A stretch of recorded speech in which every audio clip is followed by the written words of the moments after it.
माघ मास की कथा अध्याय 24। राधे राधे मित्रों, अभी तक सभी ने अध्याय 23 तक की कथा सुना होगा। उम्मीद करती हूँ सभी को पसंद आई होंगी। आज सुनेंगे माघ मास की कथा अध्याय 24। आइए सुनती हैं। लोमश जी कहने लगे कि वह राजा पहले तो तामिश्र नामी नरक में गया, फिर अंध तामिश्र नरक में, जहाँ पर अति दुखों को प्राप्त हुआ। फिर महारवो, फिर कालसूत्र नामी महानरक में गया, फिर मूर्छा को प्राप्त हो गया। मूर्छा से चेतना आने पर तापन और संप्रतापन नाम के नरक में गया। अनेक दुखों को भोगता हुआ वह प्रताप नाम के नरक में गया। तब काकोल, कुड़पल, पूर्व मृतिका, लोह, शंकु, मृजीप आदि नरकों में होता हुआ असिपत्र वन में पहुंचाया गया। फिर लोह धारक आदि नरकों में गिराया गया।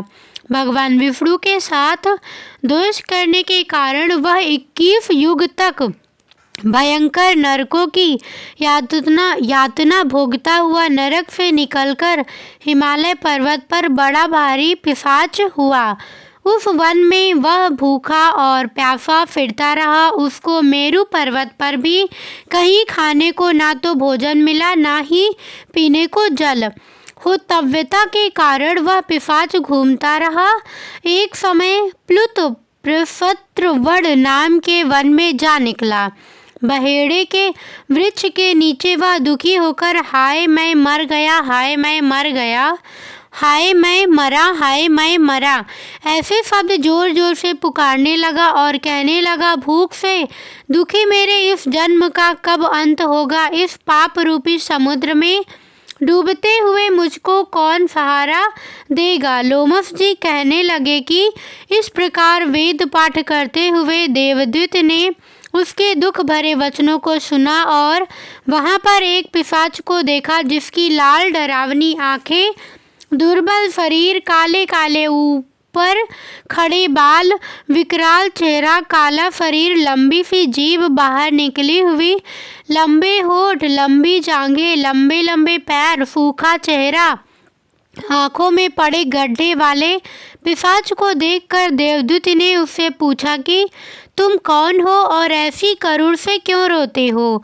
तुम्हारी यह दशा कैसे हुई और तुम्हारा मैं क्या उपकार करूं? मेरे आश्रम पर आ जाने से कोई प्राणी दुखी नहीं रहता और वैष्णव लोग आनंद ही करते हैं।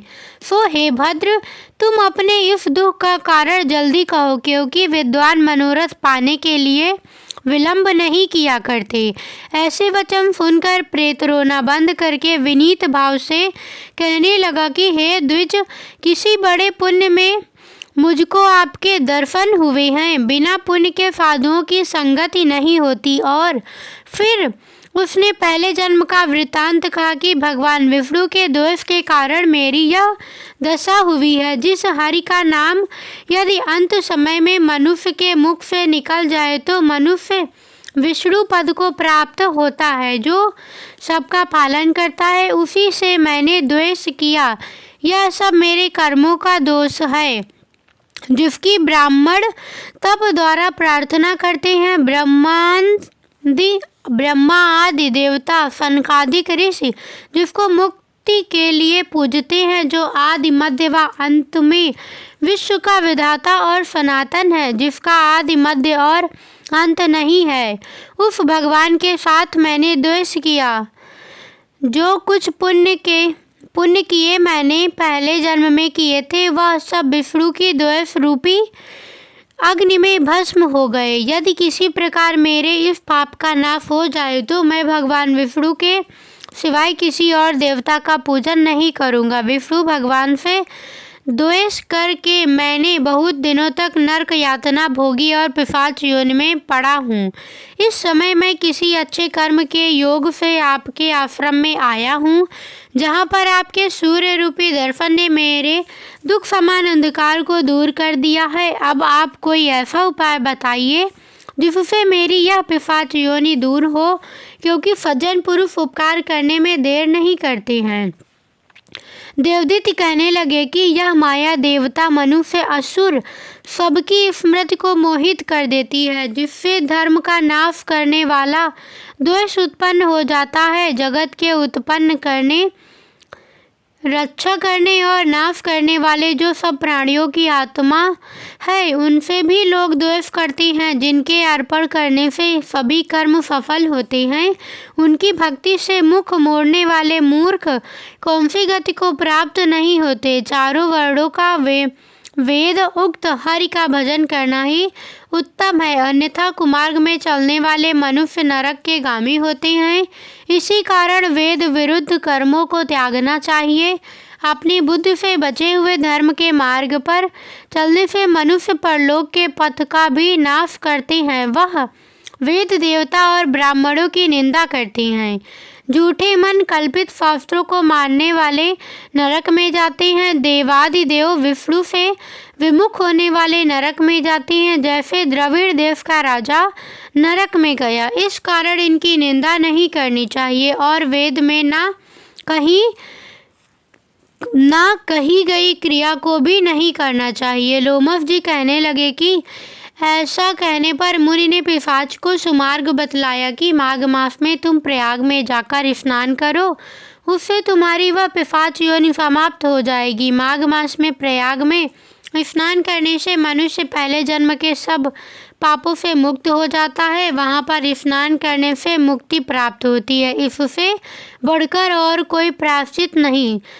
संसार में यह मोक्ष और स्वर्ग का खुला हुआ द्वार है। गंगा और यमुना का संगम त्रिवेणी संसार में सबसे उत्तम तीर्थ है। पाप रूपी बंधन को काटने के लिए यह कुल्हाड़ी है। कहाँ तो विष्णु, सूर्य, तेज, गंगा, यमुना का संगम और कहाँ यह तुच्छ पाप रूपी तृण की आहुति जैसे घने अंधकार को दूर करने वाला शरद का चंद्रमा चमकता है। उसी तरह संगम के स्नान से मनुष्य पवित्र हो जाता है। मैं तुमसे गंगा यमुना के संगम का वर्णन नहीं कर सकता, जिसके जल की एक बूंद के स्पर्श से केरल देश का ब्राह्मण मुक्त हो गया। ऋषि के ऐसे वचन सुन प्रेत के मन में शांति उत्पन्न हो गई, मानो सब दुखों से छूट गया हो।